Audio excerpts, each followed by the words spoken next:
Hello guys, हमने last lecture में आपके कुछ एसडीडी के एग्जांपल देखे थे। अभी इस लेक्चर में कुछ एग्जांपल और देखेंगे और गेट के क्वेश्चन भी देखेंगे। वैसे तो जितने अब तक मैंने आपको क्वेश्चन बताए हैं, हर मैंने आपको गेट के क्वेश्चन आपसे बताए हैं। सेम उसी तरह के क्वेश्चन आपके गेट में या फिर किसी और कॉम्पिटिटिव एग्जाम में पूछे जाते हैं।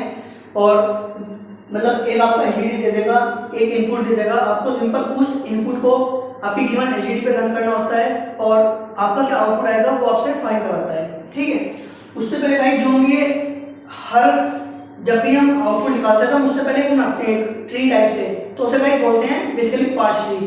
तो जो ये पार्स ट्री है बेसिकली गाइस, ये आपके दो तरह के होते हैं। एक होता है गाइस आपका concrete parse tree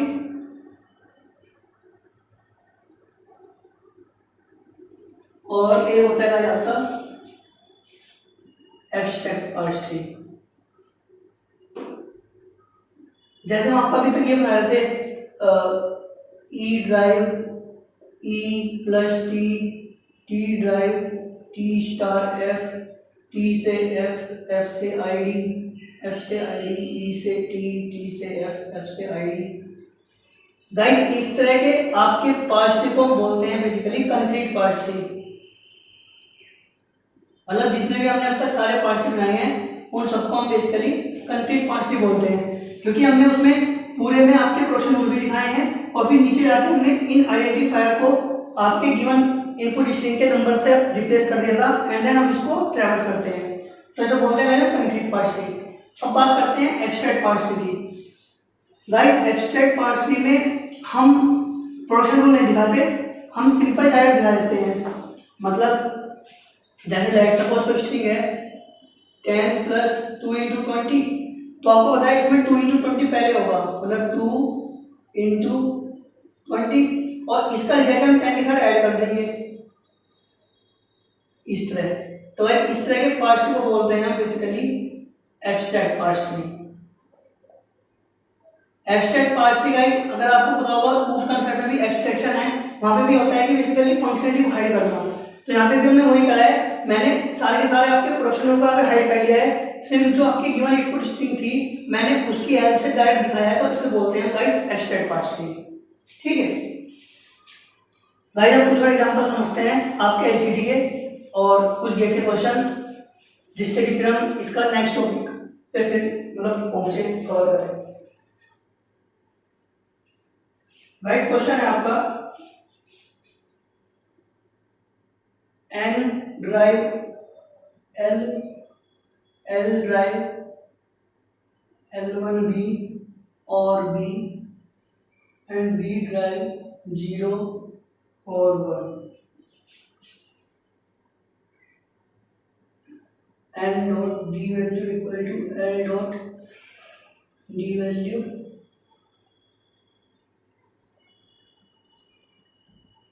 L dot D value equal to L1 dot D value into 2 plus B dot D value.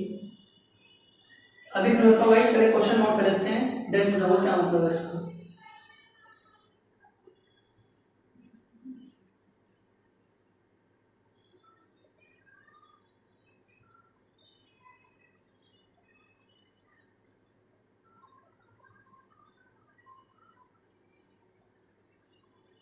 Guys basically जो ये आपको एसडीडी दी गई है, ये एक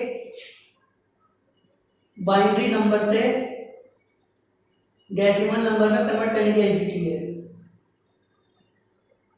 गाइस जो ये आपकी कुछ नेमिंग एसडीडी होती है, जैसे ये है बाइनरी से डेसिमल की, मैंने लास्ट लेक्चर में आपको बताई थी ये पोस्टफिक्स की एसडीडी। तो गाइस जो भी इस तरह की एसडीडी होती है बेसिकली कई बार ये डायरेक्ट पूछ सकता है, आपका एसडीडी दे देगा, एक इनपुट स्ट्रिंग देगा और पूछेगा कि ये एसडीडी कर क्या रही है। चार ऑप्शन दे देगी, पोस्टफिक्स निकाल रही है या फिर बाइनरी से डेसिमल कन्वर्ट कर रही है या फिर डेसिमल से बाइनरी कन्वर्ट कर रही है, कुछ ऐसे। तो भाई आपको दोनों तरह से क्वेश्चन को प्रिपेयर करके चलना है कि कई बार क्वेश्चन आपको इस तरह पूछ सकता है और कई बार सिंपल आपको एक एसडीडी दी दी है, एक इनपुट स्ट्रिंग दे दी है और आपको आउटपुट निकालना है। तो भाई यहाँ पे जो आपको इनपुट स्ट्रिंग दी हुई थी वो थी गाइस 1011। निकालते हैं गाइस, कैसे निकालेंगे इसको। भाई आपको पता है 1011 है, तो जो इसका डेसिमल होगा वो क्या होगा भाई, 1 2 4 8 और 2 10 और 1 11 होगा। ठीक है, अब देखो हम इसको जैसे अपने तरीके से ट्री आगे करते थे, हम उसको वैसे ही करेंगे और देखिए क्या हमारा आंसर फिर 11 ही आ पा रहा है उस पर ही। तो भाई n drive l and l drive l1 b, और इस b से मान लेते हैं 1, फिर इस l से दोबारा l1 b, इस b से फिर 1, इस l से n से l से l1 b। भाई जो l1 है और जो l है सेम है, बस ये नेमिंग की वजह से अलग कर रहे हैं, बट हमेशा l1 से आपका l1 b ड्राइव होगा। फिर यहाँ से l1 और b, और इस b से मान लेते हैं 0। अब आपका सिंपल गाइस यहाँ पे एक 1 बचा है, तो मैं उस l से b और b से 1 दिखा दूंगा। ठीक है, अब हम इसको सिंपल अपना वही top to bottom left right पढ़ेंगे। तो गाइस सबसे पहले ये आया b से 1, मतलब इस b की वैल्यू क्या होगी 1, l1 से b, l की वैल्यू हो गई जो b की वैल्यू है मतलब 1, यहाँ पे b की वैल्यू 0 हो गई इस वाले से। अब l से आ गई l1 b, तो इस l की वैल्यू क्या होगी जो l1 b value into 2 plus b value, मतलब जो l की वैल्यू है इंटू 2 प्लस b वैल्यू, मतलब 1 इंटू 2 प्लस 0, 2 प्लस 0 क्या हो गया 2, तो इस l की वैल्यू हो गई 2, इस b की वैल्यू हो गई 1, फिर यहाँ से इस l की वैल्यू क्या होगी this into 2 plus 1 plus b, 2 into 2 4, 4 plus 1, इस l की वैल्यू हो गई 5, इस b की वैल्यू हो गई 1, फिर l1 b आ गया, तो 5 into 2 plus 1 plus b value, b value 1 चल रही है, तो 5 इंटू 10 और 1 11, n से l मतलब n की वैल्यू हो गई जो l की वैल्यू है 11। तो भाई जो आपकी रूट की वैल्यू होती है वो आपका आंसर होता है। तो आपने देखा यहाँ पे रूट की वैल्यू 11 है और हमारी डायरेक्ट भी 11 ही आई थी, तो आंसर हमारा सेम आ रहा है। ठीक है, तो भाई इस तरह के क्वेश्चन काफी पूछे जाते हैं कि आपको एक एलजीडी दे देगा, इनपुट स्ट्रिंग दे देगा और आपको सिंपल उसको ट्रैवर्स करके बताना है कि उसका आउटपुट क्या आएगा। या फिर मैंने आपको बता दिया है दूसरा तरीका ये है, आपको एलजीडी दे दी है, इनपुट स्ट्रिंग दी है और उन्होंने पूछा कि ये एलजीडी कर क्या रही है, तो वहां पे भी आपको बेसिकली थोड़ा सा एनालाइज करके और आंसर निकाल के आप आराम से देख सकते हो ऑप्शन से कि आपका क्या काम कर रहा है प्रीवियस एलजीडी। एक क्वेश्चन देखते हैं भाई जो आपका गेट में आया था प्रीवियस क्वेश्चन।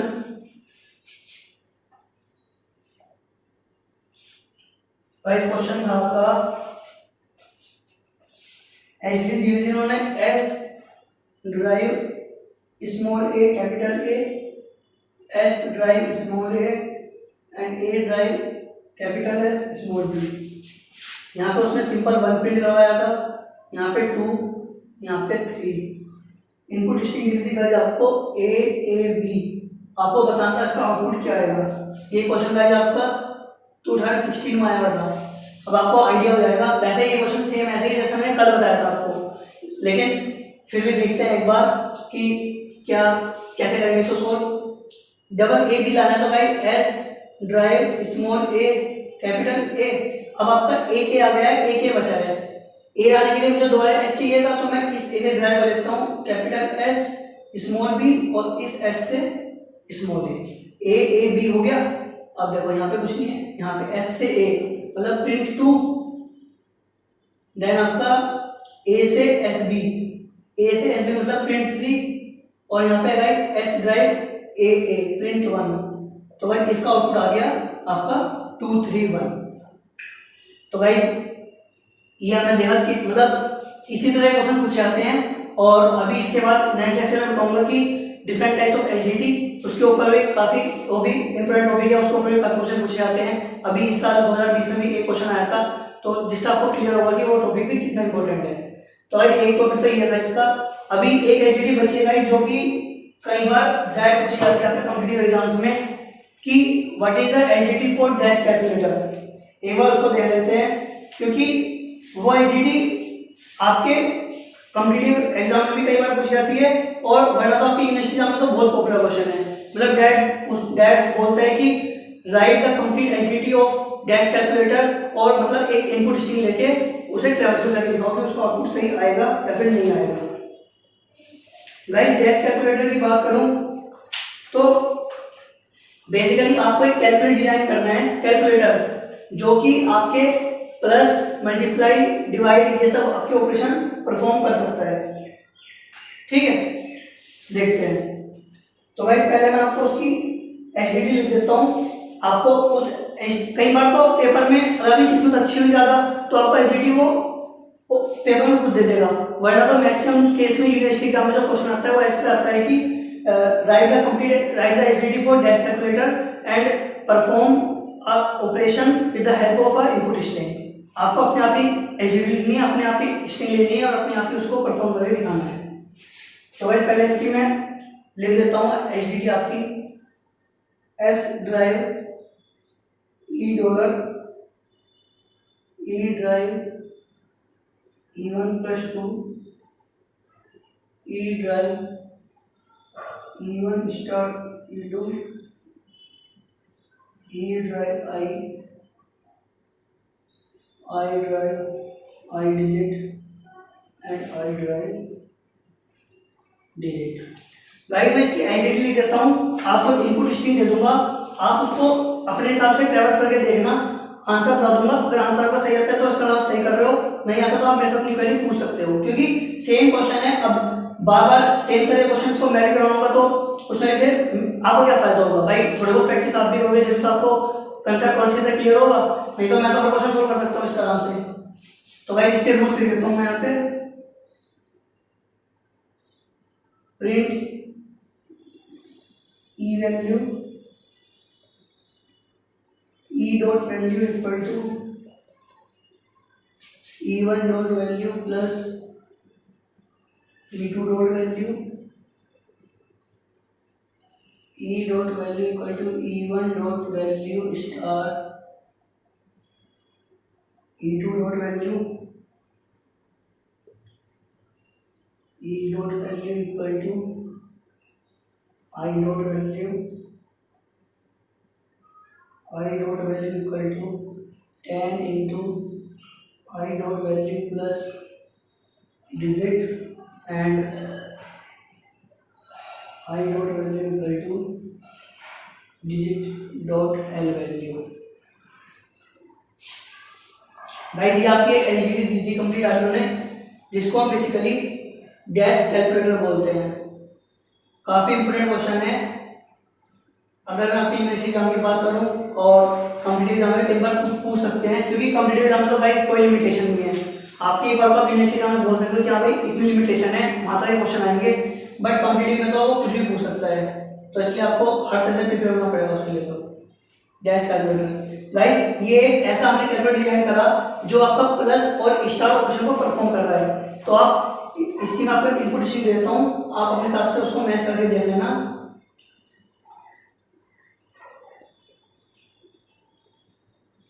ये आपको इनपुट स्ट्रिंग दे दिया गाइस, इसको आप अपने हिसाब से एक बार मैच कर लेना और इसका आंसर क्या आएगा 25 इंटू 4 100 प्लस 5 105।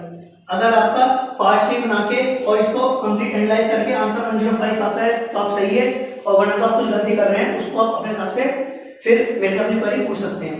लेकिन गाइस ये एक डैश कैलकुलेटर की ऐसी एचडीडी है जो कि आपको याद होनी चाहिए, क्योंकि मैं आपको अभी बोल रहा हूँ ऐसी कोई गारंटी नहीं है कि आपको यूनिवर्सिटी एग्जाम में या फिर आपके कॉलेज लेवल एग्जाम में जब भी ये क्वेश्चन आएगा तो इसकी एचडीडी दी हुई होगी। मैक्सिमम केस में एचडीडी नहीं दी होगी, आपको खुद ही लिखनी होगी। तो इसलिए इस एचडीडी को याद करें और एग्जाम्पल आप अपने हिसाब से कुछ भी ले सकते हैं। ठीक है, तो भाई नेक्स्ट लेक्चर में मिलते हैं आपके डिफरेंट टाइप्स ऑफ एचडीडी के साथ, वो भी काफी बड़ा टॉपिक है, इतना इस सब की प्रैक्टिस करें। Thank you guys.